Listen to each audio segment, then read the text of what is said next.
मी राष्ट्रवादी काँग्रेसच्या स्थापनेपासून पक्षामध्ये आहे अशा प्रकारचं वक्तव्य छगन भुजबळ यांनी केलेलं आहे। माणिकराव कोकाटे हे बाहेरून पक्षात आले आहेत असा टोला देखील भुजबळांनी लगावलेला आहे। पक्षाने काय लाड केले ते मी आणि माझा पक्ष पाहून घेऊ असा टोला देखील भुजबळांनी मंत्री माणिकराव कोकाटे यांना लगावलेला आहे।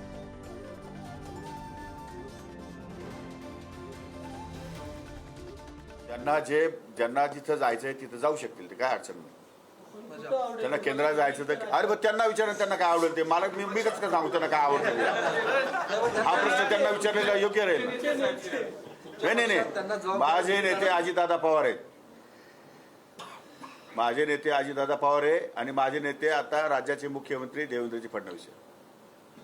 थोडं माझे नेते दुसरं कोण नाही। पक्ष दुर्लक्ष करतोय त्यांच्या मागणीकडे? नाही असं काही नाही, पक्षाने पुष्कळ लाड केले। आता काय करायचं राहील लाड? किती लाड करायचे मला सांगा तुम्ही। आता पुष्कळ लाड केले पक्षाने। भाजपमध्ये जायच्या तयारीत आहेत अशी चर्चा त्यांनी। तो त्यांचा निर्णय आहे, त्यांना योग्य वाटतं तो निर्णय ते घेऊ शकतात।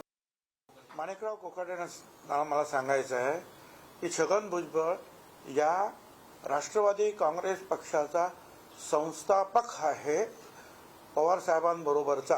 कोकाटे हे तसं पाहिलं तर उपरे आहेत। आता ते मला काय सांगणार की आता मी संस्थापक अध्यक्ष, मी सगळा काय, तर माझ्या पक्षाने मला माझे लाड केले, किती केले, काय केले तर माझ्या पक्षाने मी पाहून घेईन।